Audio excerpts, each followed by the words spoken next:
Alright, let me try this song by Sharon Cuneta. It's called Ngayon at Kailanman. If you know this song, please come and join me.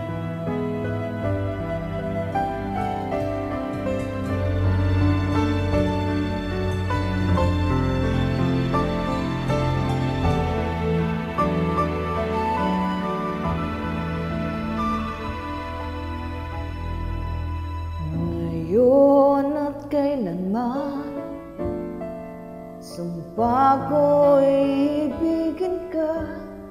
Ngayon at kailanman, di ka na mag-isa. Ngayon at kailanman, sa hirap o ginhawa pa, asang may kasama ka.